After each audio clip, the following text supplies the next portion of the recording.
Hi friends, welcome to my YouTube channel. आज हम लोग समझने जा रहे हैं इनकम टैक्स के बारे में कि आखिर ये इनकम टैक्स होता क्या है और डायरेक्ट और इनडायरेक्ट टैक्स में फ़र्क क्या रहता है। हम लोग कब गवर्नमेंट को इनकम टैक्स देना पड़ता है और किस रेट से देना पड़ता है और कौन सी इनकम पर टैक्स नहीं लगता। ये सब चीज़ें जानने के लिए ये वीडियो को एंड तक देखिए।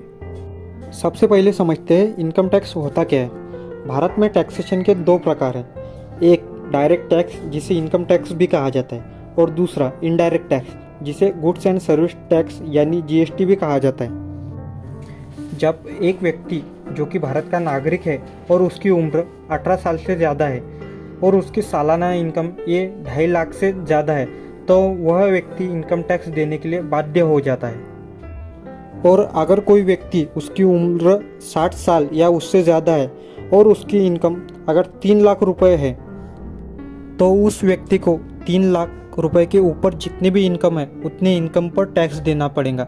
ऐसे व्यक्ति को इनकम टैक्स में सीनियर सिटीजन कहते हैं। जो 3 लाख तक इनकम है उस पर उसको कोई टैक्स नहीं रहेगा। अगर कोई व्यक्ति उसकी उम्र 80 साल या उससे ज़्यादा है तो उसको 5 लाख तक किसी भी इनकम पे कोई इनकम टैक्स नहीं देना पड़ेगा। लेकिन जो इनकम 5 लाख से ऊपर जाएंगी उस इनकम पर उसको इनकम टैक्स देना पड़ेगा। ऐसे व्यक्ति को इनकम टैक्स में सुपर सीनियर सिटीजन कहा जाता है। इनकम टैक्स में इनकम को 5 भागों में बांटा गया है, जिसमें सबसे पहला आता है इनकम फ्रॉम सैलरी, उसके बाद income from house property, income from business and profession, income from capital gain, income from other sources. इन 5 भागों में इनकम टैक्स में इनकम को बांटा गया है। सबसे पहले समझते हैं income from salary. Income from salary में सैलरी, बोनस, प्रोविडेंट फंड यानी पीएफ और जो भी अलग अलग अलाउंसेस मिलते हैं एम्प्लॉय को उसके जॉब करते समय अपने एम्प्लॉयर से, वो सब चीज़ें इसमें इंक्लूड होती है। उसके बाद आता है इनकम फ्रॉम हाउस प्रॉपर्टी। इसमें अपने प्रॉपर्टी यानी घर या फिर दुकान या फिर अपनी लैंड ज़मीन को भाड़े में देकर जो इनकम कमाई जाती है उससे उस इनकम को इनकम फ्रॉम हाउस प्रॉपर्टी कहेंगे। इसे रेंटल इनकम भी कहा जाता है। अब अगला आता है income from business and profession. सबसे पहले बिजनेस इनकम किसे कहा जाता है। बिजनेस इनकम का मतलब होता है जो इनकम किसी चीज़ को बेचकर या फिर किसी चीज़ का, किसी गुड्स का व्यापार कर मिलती है उसे बिजनेस इनकम कहा जाता है। जबकि जो प्रोफेशनल इनकम रहती है वो इनकम अपनी सर्विसेज देकर फीस के तौर पर चार्ज की जाती है, उस इनकम को हम प्रोफेशनल इनकम कहेंगे। प्रोफेशनल इनकम जनरेट करने के लिए एजुकेशन क्वालिफिकेशन लगता है। प्रोफेशनल इनकम के एग्जाम्पल के तौर पर आप समझ सकते हैं डॉक्टर की इनकम या फिर एडवोकेट की इनकम या फिर इंजीनियर जो अपनी सर्विसेज देता है उसके बदले में जो फीस चार्ज करता है उस चीज़ के से इनकम, इन सब चीज़ों को प्रोफेशनल इनकम कहा जाएगा। इसके बाद जो अगला आता है उसे कहते हैं income from capital gain. Capital gain मतलब जो अपनी असेट है वो असेट बेचकर जो इनकम कमाई जाती है उसे इनकम फ्रॉम कैपिटल गेन कहा जाता है। असेट यानी क्या? असेट यानी मतलब वस्तुएं जो हम अपने बिजनेस में यूज़ करते हैं, फिर आपकी ज़मीन या आपकी बिल्डिंग या फिर आपके स्टॉक मार्केट में कोई शेयर्स होंगे, कोई बॉन्ड्स होंगे, उन सब चीज़ों को असेट्स कहा जाएगा।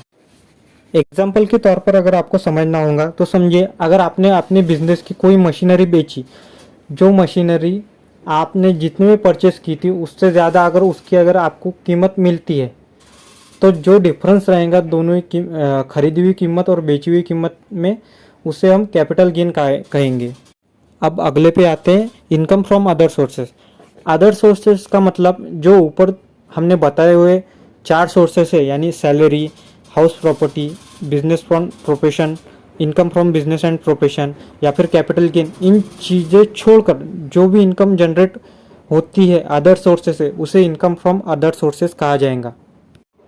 जिसके एग्जांपल मेनली अगर समझने होंगे तो आप किसी कंपनी के शेयर्स आपने खरीदे उस पर आपको डिविडेंड मिलता है या फिर किसी व्यक्ति ने आपको कोई गिफ्ट दिया है तो उस गिफ्ट से होने वाली इनकम या फिर उस कंपनी के शेयर्स यानी डिविडेंड से होने वाली इनकम को हम इनकम फ्रॉम अदर सोर्सेस में कैलकुलेट करेंगे।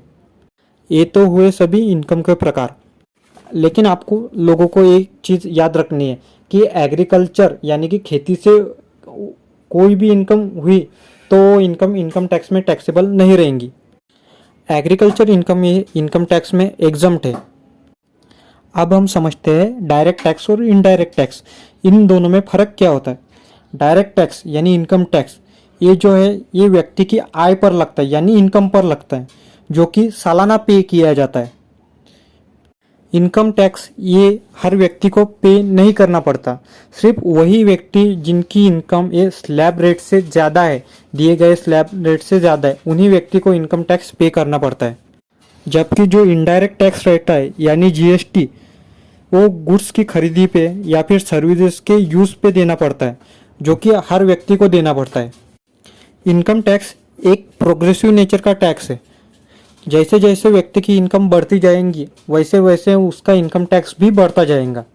जबकि जीएसटी ये रिग्रेसिव नेचर का टैक्स है, मतलब व्यक्ति की इनकम कितनी भी बढ़ जाए लेकिन उसको जीएसटी उतना ही देना पड़ेगा।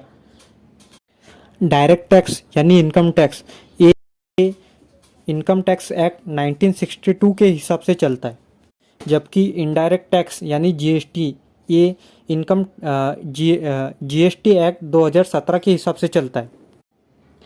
आई होप आपको इस वीडियो में इनकम टैक्स के बारे में सारी बेसिक जानकारी मिल गई होंगी। ऐसे ही इन्फॉर्मेटिव वीडियोस के लिए चैनल को सब्सक्राइब कीजिए और वीडियो को लाइक कीजिए। Thank you for watching me.